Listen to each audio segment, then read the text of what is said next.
Atlanta began its morning under a blanket of mist. Towering buildings cast long shadows over the bustling streets, where life moved forward as if nothing in the world was broken. But in another corner of the city, where the justice system quietly grinds beneath the weight of power and procedure, a silent collision was about to erupt. Fulton County Courthouse, nestled in downtown Atlanta, hosts hundreds of trials each week. An aging building, unremarkable in appearance, yet home to decisions that alter thousands of lives. That Monday morning, courtroom number 7 opened earlier than usual for a minor case involving alleged obstruction of law enforcement, seemingly routine. But someone was there for a far more significant reason. Maya Collins entered the courthouse dressed inconspicuously, a crisp white blouse, charcoal pencil skirt, and matte black heels.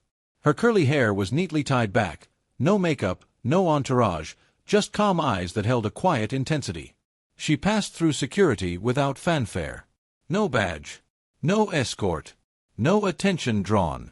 But Maya was far from ordinary. She was the director of the Federal Office of Internal Oversight, a high-level operative tasked with exposing abuse of power within law enforcement agencies. And today, she wasn't there to observe a case. She was there to investigate covert allegations of systemic misconduct within the local police force.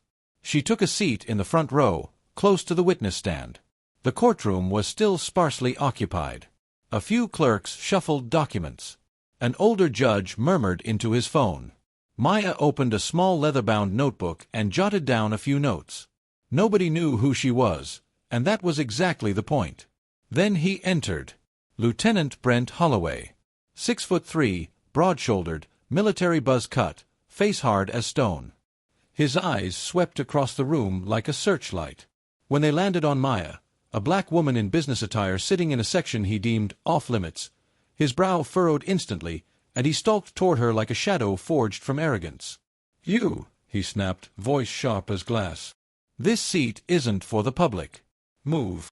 Maya looked up, unshaken by his tone. "I'm observing the hearing," she replied calmly. "I'm not violating any protocol." Brent sneered. "I'm not here to argue. This section is for those involved in the case. You have no badge, no clearance. Move now, or I'll call security." A few heads turned, but no one intervened. A black woman being reprimanded by a white officer? Far too common, especially in Georgia. Maya sighed, not out of offense, but because this happened sooner than she expected. She reached into her purse and pulled out a sleek black wallet containing her federal credentials. But Brent didn't give her a chance. "Who do you think you are? A congresswoman? Don't test me in this courtroom." His voice rose, cutting through the quiet. Two white women near the door whispered nervously. A clerk exited the room. Maya remained motionless. "Lieutenant Holloway," a voice interrupted sharply. A middle-aged man in a gray suit rushed in, sweat beading on his brow. "You're speaking to Director Maya Collins. Your direct superior in the internal oversight system." Brent froze. The entire courtroom went still. Maya finally stood, raising her federal ID card for all to see. "Director, Federal Office of Internal Oversight. I'm conducting an unannounced investigation into misconduct by certain officers at this courthouse." In that moment, Brent's expression collapsed. His entire persona, built on intimidation and unchecked authority, shrank in the shadow of the woman he had just humiliated. And Maya, she didn't flinch. She stared him down, not with fury, not with vengeance, but with the quiet authority of someone who had seen this too many times before, and was finally here to end it. Courtroom 7 fell into a stunned silence.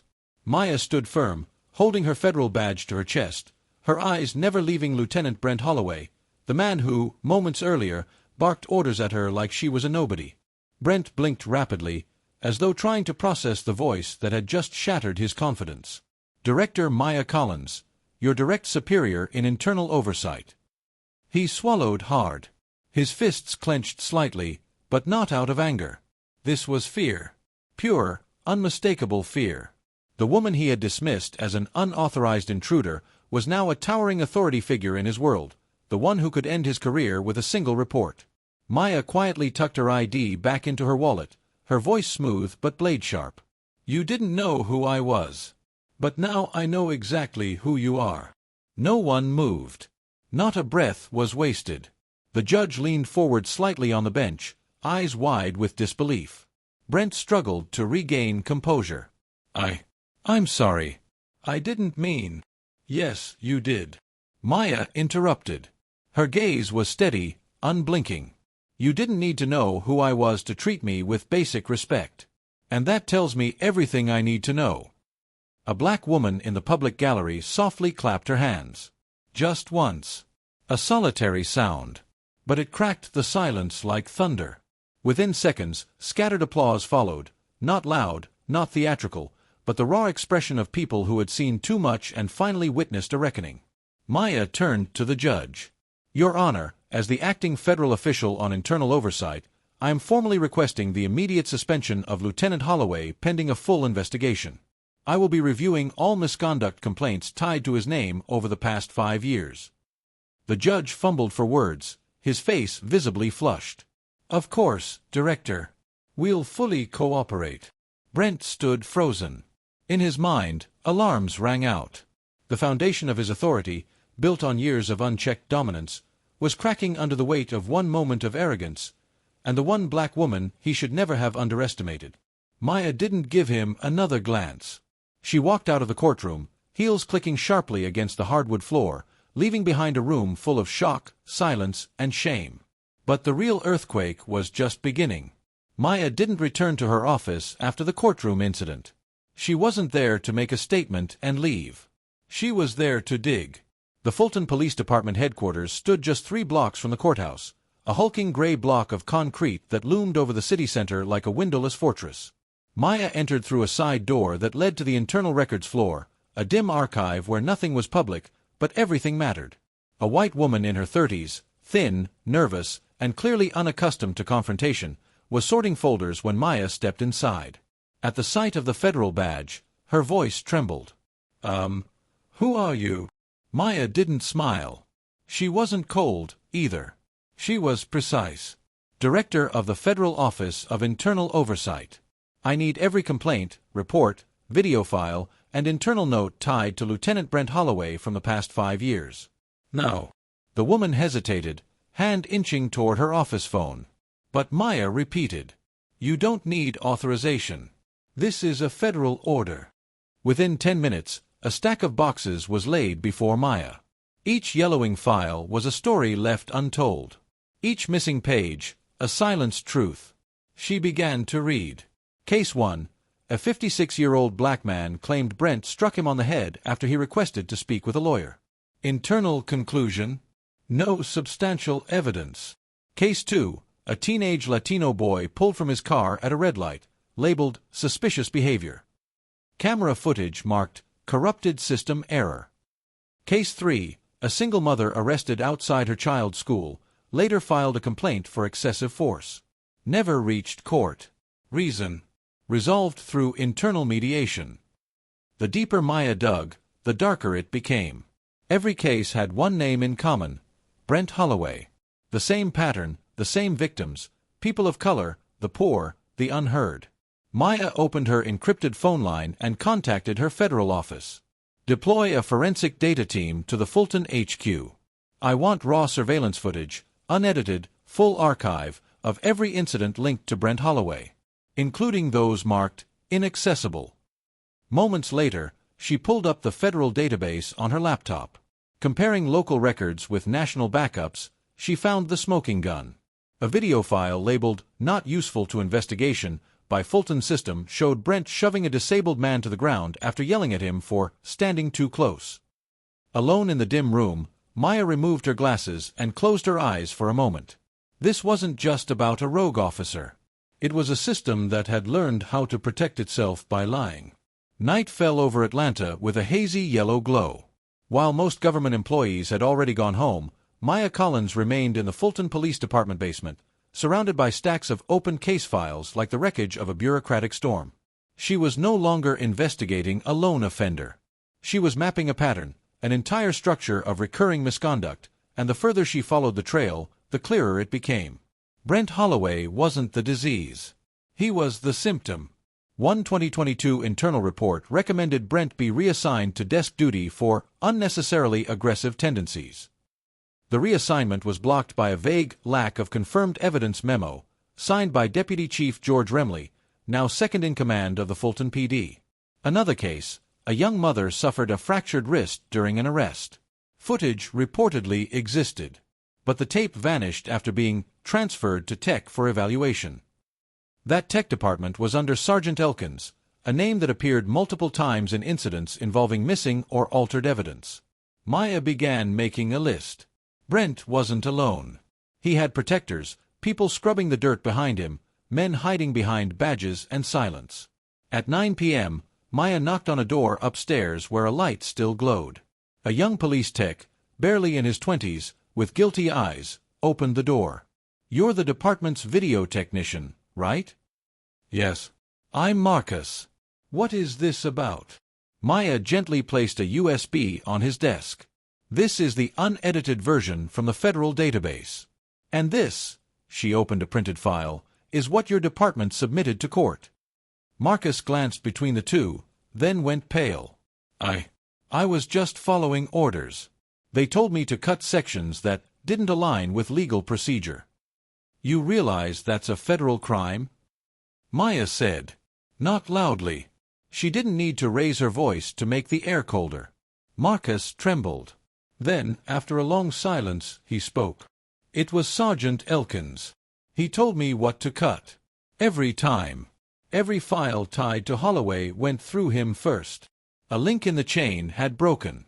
Hours later, Maya convened a secure emergency briefing with a federal oversight team in Washington. The information was encrypted and relayed to Central Command. A preliminary report was drafted and sent to the Department of Justice's Inspector General.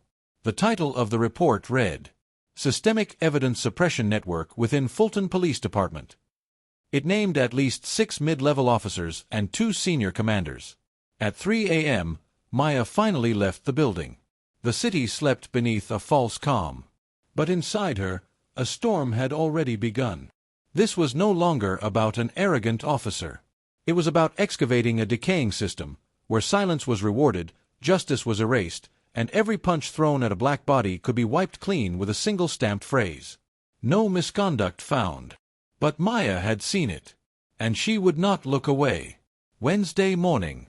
Atlanta's sky was heavy with gray clouds, signaling an oncoming storm. But the real tempest wasn't in the air, it was brewing inside the city's heart, at a press conference summoned by the Federal Office of Internal Oversight. By 8 a.m., the 5th-floor conference room inside the Federal Justice Center was packed with journalists. Cameras, microphones, live-stream phones, all pointed at a single podium framed by a banner that read, "Preliminary Report Release, Evaluation of Law Enforcement Systems in Fulton, Georgia." Then the doors opened. Maya Collins stepped up to the microphone. No legal entourage. No assistants. Just her, dressed in a deep navy suit, eyes sharp as glass, holding a thick folder in one hand. No one moved. No one dared to speak. "I'm Director Maya Collins. Over the past 3 days, my office has conducted a covert investigation into allegations of abuse of power and evidence tampering within the Fulton Police Department. Today, I present our preliminary findings, and I don't need anyone's permission to do so." She opened the file. Behind her, the screen lit up with the first video clip. Brent Holloway shoving a disabled elderly man for moving too slowly into an interrogation room. Reporters gasped. Some cursed under their breath. Next came footage previously labeled "lost" or "corrupted," now fully restored from federal archives. A woman dragged from her car. A teenager forced face down on the pavement as he begged to call his mother. A man punched repeatedly for delayed compliance. And in every video, Brent Holloway was there. Maya didn't read a prepared statement. She looked straight into the camera lenses. The system doesn't rot on its own. It decays when those within it learn how to stay silent, how to look away, and how to cover each other. We've identified at least 8 officers involved in falsifying reports, editing evidence, and shielding misconduct over the course of several years. This investigation is just beginning. I'm not here to name criminals today, but I am here to declare the era where victims stay silent because "There's no video" is over. The final sentence landed like a hammer.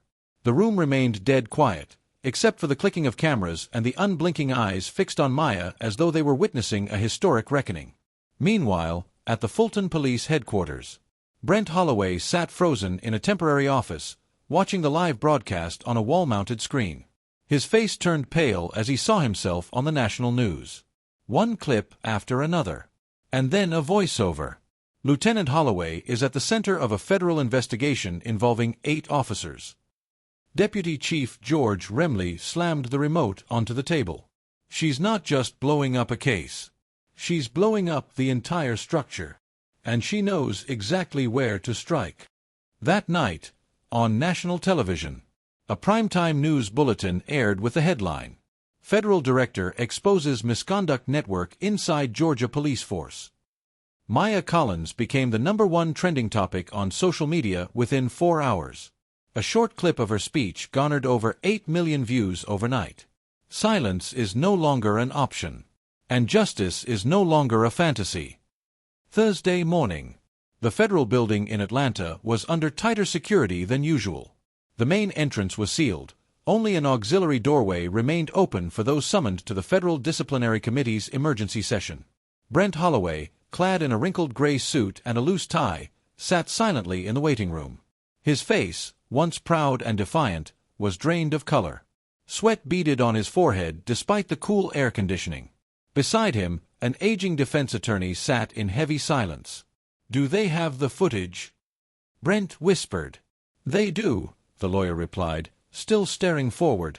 "And witnesses, too. The issue isn't evidence. It's who's holding it." Brent clenched his hands. At 10 a.m., the hearing room doors opened. Inside sat 7 members of the disciplinary committee at a long oval table, surrounded by case files, laptops, and recorders. An American flag stood behind the chairperson. The room was tense, brittle. Opposite Brent sat Maya Collins. She wore a black suit, white shirt, hair tied neatly back, her face unreadable. The chairperson spoke. "Today's session is convened to examine the personal accountability of Lieutenant Brent Holloway in allegations of abuse of authority, evidence tampering, and violations of professional ethics." Brent swallowed. Maya remained motionless. "Director Collins, would you like to make a statement?" She rose and laid a 3-inch thick dossier on the table. "I present to the committee evidence, witness statements, and federal surveillance footage covering incidents over the past 5 years. These findings have been cross-referenced with internal Fulton police files and clearly show a pattern of misconduct, document alteration, and systemic cover-up." The screen behind her lit up. Clip after clip. Brent's voice. Brent's face. Brent's actions. Each moment he thought had been erased. A woman entered through the side door. Her face carried the weight of trauma, but her eyes burned. "My name is Lena Boyd. I was assaulted by Brent Holloway after I asked why he pulled me from my car. I filed a report, but it was returned marked insufficient evidence. I'm here today because Director Collins recovered the footage they buried." Whispers rippled through the room. 2 more witnesses stepped forward, a young man falsely arrested, a father threatened into silence. Each voice chipped away at the wall Brent had hidden behind for years. Maya stood again. The system didn't fail for lack of rules. It failed because people like Brent Holloway believed they were untouchable, and because those with power protected them. This is not just about personal failure. This is a moral reckoning for the institution itself. The committee requested a 15-minute recess for deliberation. Brent sat frozen. His attorney buried his face in his hands. 15 minutes later, the verdict was read. Based on the presented evidence and witness testimonies, Lieutenant Brent Holloway is hereby suspended indefinitely, and his case is forwarded to the Federal Prosecution Office for criminal investigation. Maya didn't celebrate. She simply nodded and walked out of the room, not as someone who had won, but as someone who had honored the stories of those who never got a chance to sit in that room. Meanwhile, in Washington, an emergency meeting was called at the Department of Justice. Maya Collins' name was no longer just associated with enforcement. She had become the catalyst for systemic reform. 3 days after Brent Holloway's disciplinary hearing, the media frenzy had started to quiet. News outlets moved on. Headlines faded. But for Maya Collins, the fight was far from over. In fact, it had just reached its most dangerous stage. On Monday morning, Maya arrived at the federal office in Washington, D.C., where she was summoned to present an expanded report before the Department of Justice's High-Level Oversight Committee. The 400-page document detailed secret links between law enforcement officers and local political leadership. One name stood out repeatedly in the override memos, investigation dismissals, and internal interventions. Mayor Lawrence Cutler, the sitting mayor of Atlanta. Evidence beneath bureaucratic seals. Throughout the internal documentation, Maya found at least 12 misconduct complaints involving Brent and his associates that had been abruptly terminated, each just as the investigations were gaining traction. The name authorizing the closures? Mayor Cutler, under vague justifications like maintaining city stability.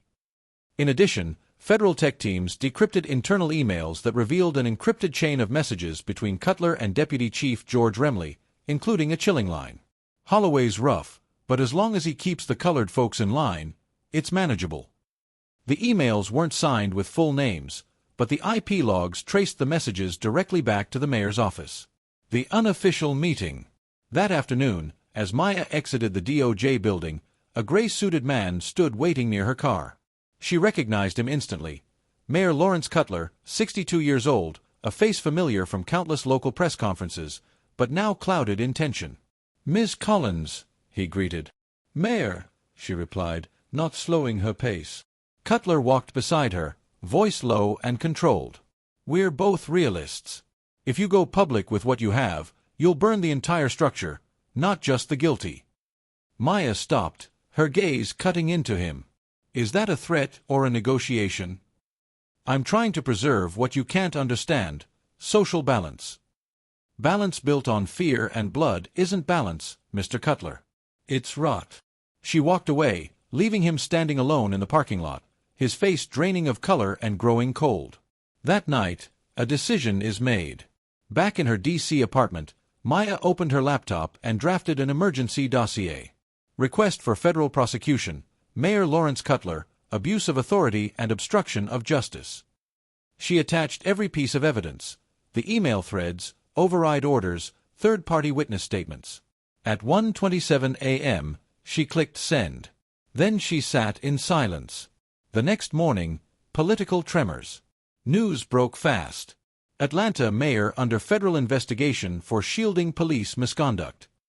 Newsrooms scrambled. Cameras rolled. At a press conference, the White House press secretary issued a rare federal statement. The president fully supports efforts to cleanse law enforcement of corruption, regardless of rank or party affiliation. Maya said nothing publicly. But that afternoon, a message came to her phone from an unlisted number. "You think you took down a pawn. You're playing on the whole board now." She stared at the screen. And deleted it. Because Maya knew, if every piece on the board is dirty, the board needs to be swept clean. The fallout from the prosecution request against Mayor Cutler spread faster than anyone expected. It didn't just rock Atlanta's government. It rattled similar structures across the country that had quietly mirrored the same corrupt mechanisms. But Maya Collins wasn't retreating. She was digging in. The smear campaign begins. 3 days after the file was submitted, sympathetic media outlets began running suspicious reports about Maya. One local station claimed she had violated internal protocol in a previous case. A segment hinted at friction between her and a former FBI director. A conservative commentator scoffed on live television. Is she really protecting justice, or just chasing a spotlight? Anonymous texts flooded her phone. Calls came in the dead of night and dropped after one ring. Her office inbox was spammed with hundreds of emails an hour. It was coordinated, cold, designed to discredit her, to break her focus and drain her strength. But the silent begin to speak. That night, Maya received an unexpected phone call. "Do you remember me? I'm sorry, I'm the father of the kid Holloway arrested 4 years ago. No one listened back then. But I'm with you now." Within 48 hours, over 30 families, once quiet victims of Fulton PD, signed a joint statement sent to every major news outlet. "We, the people once deemed unworthy of a voice, stand with Director Maya Collins. She doesn't just represent the law, She represents the voice we never had. The hashtag We Stand With Maya trended at #1 across social media. A viral video clip of her courtroom speech, with the line "Justice is no longer a fantasy," hit 20 million views in 1 week. In Congress, a group of progressive and black lawmakers pushed for the creation of a congressional oversight committee to review all internal police complaint systems nationwide, starting with Fulton. Senator Camila Rhodes spoke powerfully. There is no true justice if people like Maya Collins aren't protected, and if people like Lawrence Cutler aren't prosecuted. Her words went viral. And with every retweet, Maya's isolation crumbled further. And a quiet phone call. Late one night, in her D.C. office, Maya received a secure internal call. The voice on the other end was soft, measured. "You didn't just disrupt the system. You're rewriting its rules." Maya said nothing. The voice continued. "I can't stand beside you publicly, not yet. But many of us are moving behind the scenes. When the time comes, you won't be alone." The line went dead. Maya stared out her office window. The city glittered below, but she knew too well, beneath that light, too many still lived in shadow. And now, silence was no longer an option. On a chilly morning in early October, Maya Collins walked into the federal courthouse carrying a new file, thick, numbered, and marked with a red label. Motion for retrial, case number 441C-R. Bennett v. Fulton PD. It was a case buried 6 years ago, involving a 17-year-old black teen named Reuben Bennett, who was arrested for obstructing law enforcement after refusing to unlock his car without being given a reason for the stop. No video had ever been released. The official ruling. Insufficient grounds for further review. Reuben's family was poor. They couldn't afford legal representation to fight the system. The case was dismissed quietly. But Maya hadn't forgotten that name. Evidence no one bothered to find. With help from federal tech teams, Maya recovered a copy of a never-before-seen dashcam recording, not from the Fulton police system, but from the equipment provider's cloud storage, where the video had remained unsynced due to a technical error. The footage revealed a Reuben being stopped without probable cause. A sitting calmly in his car, clearly saying, "I want to know why I'm being stopped." A police officer smashing the window, dragging him out, pinning his head on the hood, as Reuben kept asking, "What did I do?" The officer's name? Brent Holloway. The reunion, 6 years later. Maya tracked Reuben down. Now 23, he worked as a mall security guard on the outskirts of Atlanta. They met in a quiet coffee shop, morning light filtering through dusty windows. Reuben looked older than his age, hardened, but still carrying the weight of what had happened. Didn't think anyone would ever dig that back up. "That day changed your life. I lost a scholarship. Got tagged with a misdemeanor. Every door slammed shut. And no one cared." Maya laid out still images from the dashcam footage. Reuben froze. His eyes welled up. They had a video. They buried it. But not deep enough. The retrial. Reuben finally gets justice. When the retrial began, few in the media knew what was coming. But when Maya walked into court with Reuben Bennett by her side, the message was clear. This was more than a retrial, it was a reckoning. Maya addressed the court. The truth doesn't change over time. It just waits to be seen. Today, we bring forth evidence that proves Reuben Bennett wasn't just innocent. He was a victim of a system that chose blindness over accountability. City attorneys tried to argue that no intentional suppression had occurred. But Maya played the video. And the courtroom fell silent. Reuben stood. No speech. Just one sentence. "I'm not here to reclaim the 6 years I lost. I just want people to know I was broken because there was no proof. Now there is. And I stand here whole." The ruling, records cleared, apology issued. The judge ruled. The arrest was unlawful. The record would be expunged. The city of Fulton must issue a formal apology and financial restitution. For the first time in years, Reuben smiled, not because he won, but because the truth had finally been acknowledged. And Maya. She walked out of court without speaking to the press. But when she checked her phone, a message waited. A retrial may feel like a breeze. But enough breezes make a storm. "Keep going, Maya." She smiled. Because the storm had arrived, and this time it was here to cleanse, not destroy. At 7 a.m., a government jet lifted off from Atlanta's airport. On board, Maya Collins sat quietly by the window, sunlight casting a faint glow on her calm but tired face. Beside her was a black leather case, packed not just with files, but with fuel for the next wave of accountability. Her destination, Louisiana. A state with over 140 complaints of police misconduct in the past 5 years, the vast majority never investigated. This time, Maya wasn't alone. She led a high-level federal investigative team, operating under special authority from the U.S. Attorney General. A cold welcome in Baton Rouge. Upon arrival at Baton Rouge City Hall, Maya was met not with disdain, but with hostility laced with fear. State Mayor Rodney Kessler refused to meet her. The regional police chief promised cooperation within limits, but denied access to internal databases. One white officer muttered loudly as Maya passed. "The FBI came here once too. Didn't change a damn thing." Maya didn't respond.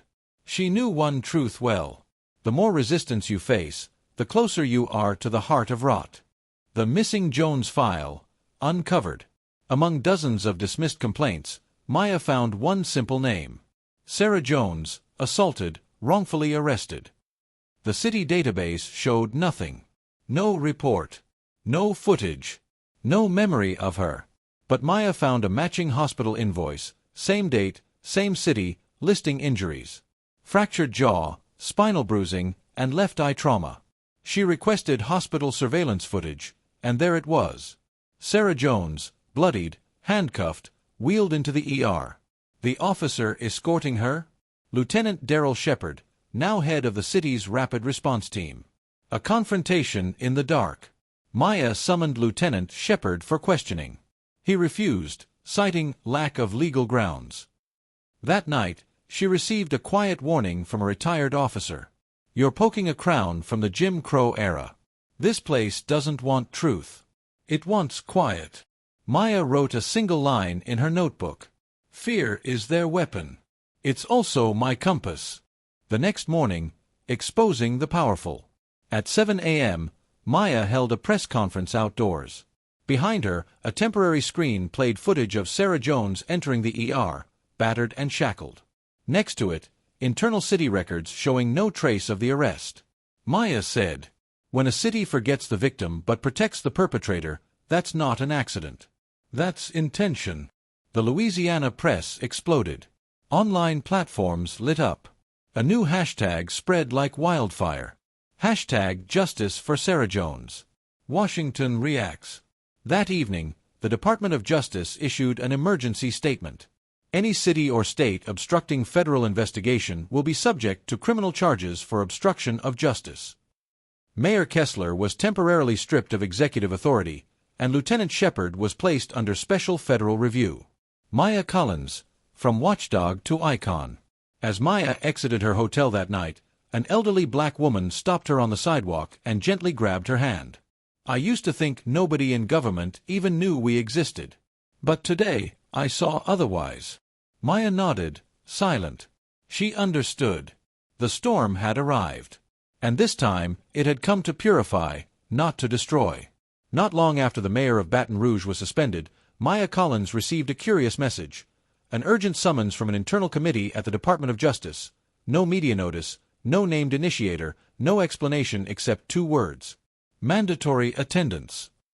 Maya had faced bigger hearings under brighter lights. But this felt different, an unnatural silence, no questions from the press, no allies speaking up. Just a cold, bureaucratic vacuum. A closed room and colder stares. At DOJ headquarters in D.C., Maya was led into a private conference room. 5 white men sat across from her, none introduced themselves. Their badges read titles like Special Inspector, Legal Counsel, and Internal Affairs Liaison. The chairperson spoke first. "Director Collins, we acknowledge your efforts, but we must re-evaluate your use of federal authority at the local level without administrative channel approval." Maya looked directly at him. "I was authorized directly by the Attorney General." "Correct. But that authority has limits. And you exceeded them, specifically when you released evidence in Baton Rouge without routing it through DOJ communications. She understood now. This wasn't a hearing, it was a veiled warning. A hallway conversation laced with threat. As she left, one of the advisors pulled her aside in the corridor. "Listen," he whispered. "You're causing too much disruption. This system doesn't survive because it's perfect. It survives because it's stable. And you're shaking that stability." "If stability means burying injustice, then I'll keep shaking," Maya replied. The man sighed. "No one changes the whole system. And if you keep this up, you won't have the authority left to protect yourself." She simply said, "Then I'll do it as a citizen. I don't need a badge to speak truth." A subtle counterattack. The very next day, Maya was notified that her oversight office's budget would be under review. Key team members were temporarily reassigned. Online, anonymous accounts began spreading rumors. Maya Collins was under internal investigation in 2018. She has political motives, only targeting white-led cities. No evidence, but enough noise to distract, divide, and discredit. A counteroffensive, not with weapons, but with bureaucracy, rumor, and erosion of credibility. But she was no longer alone. In response, a petition launched online demanding independent powers for the Federal Oversight Office. It gained over 1 million signatures in 36 hours. A coalition of former DOJ employees released an open letter. "If we silence those like Maya Collins, we are endorsing silence and killing conscience within the system." National television aired an exclusive interview with Reuben Bennett, the young man whose case Maya reopened. He stated, "If they're trying to shut her down, it only proves she's doing the right thing." Then came the highest invitation yet. That evening, Maya received a phone call from a woman. The voice was firm, familiar. "This is the Vice President. I'd like to meet." Not about investigations, but about something bigger. Maya paused for a moment, then said, "I'm listening."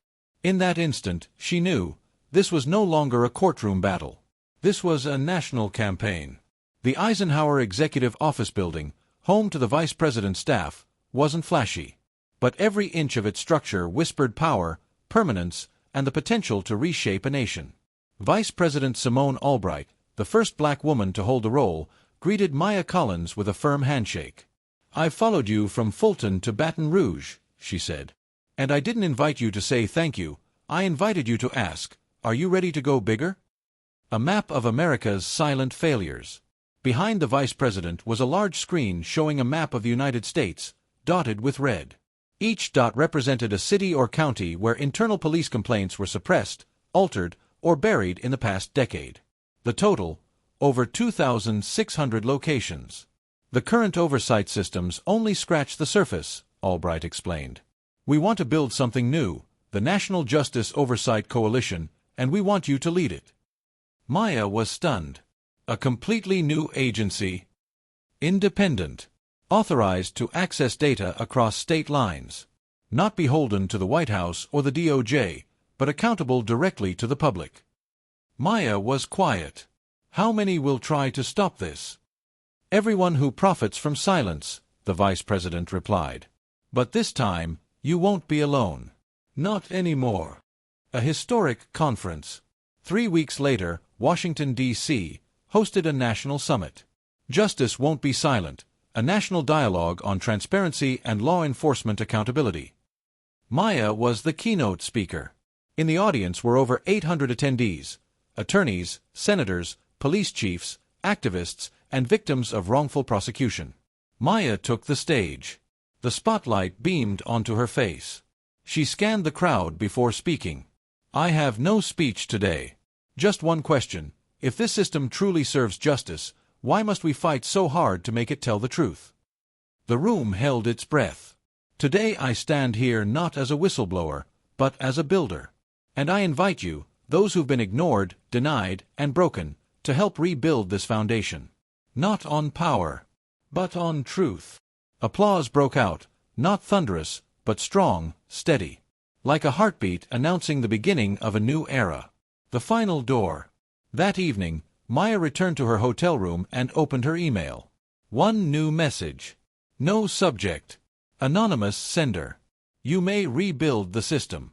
But never forget, some people will never let you. Because when justice wakes up, their existence is the first to vanish.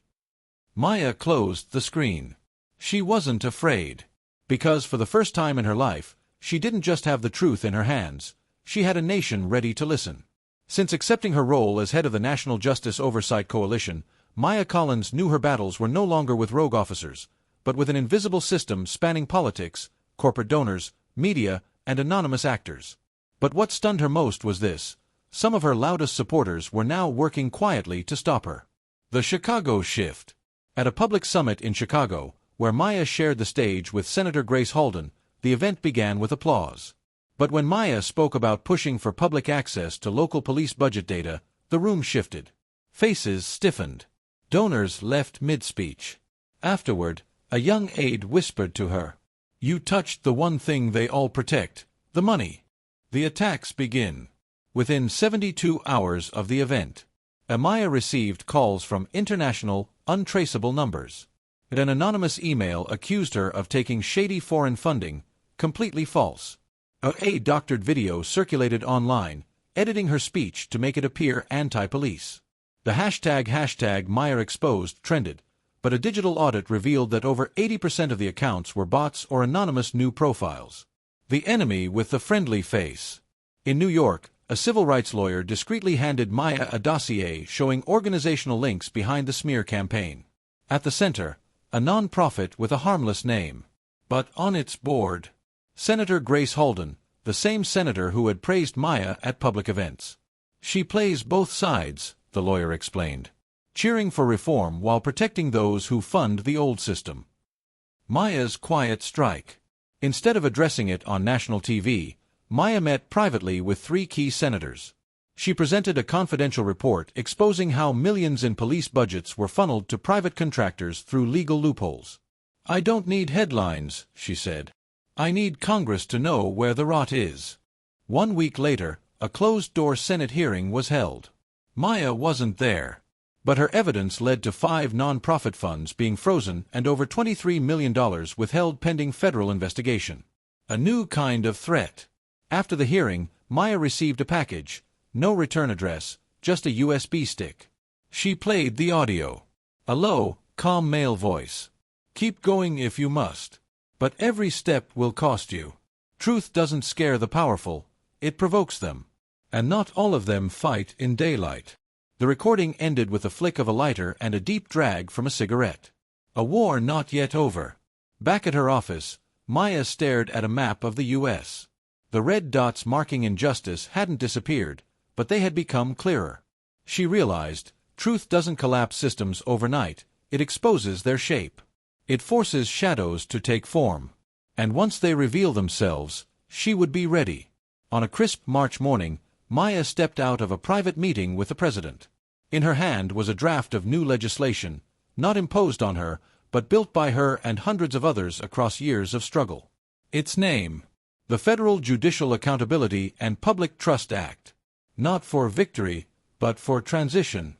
As the law was introduced to the nation, news anchors buzzed and headlines flashed. But Maya gave no interviews. She declined all media appearances. Because now, she didn't have to speak to be heard.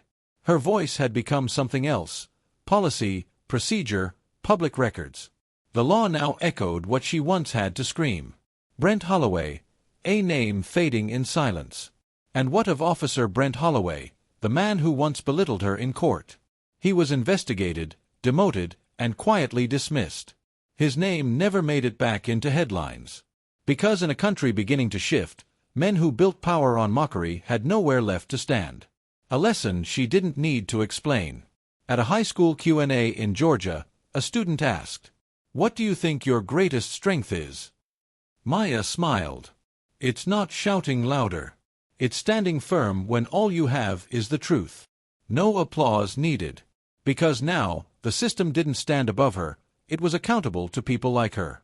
And at the end, something simple.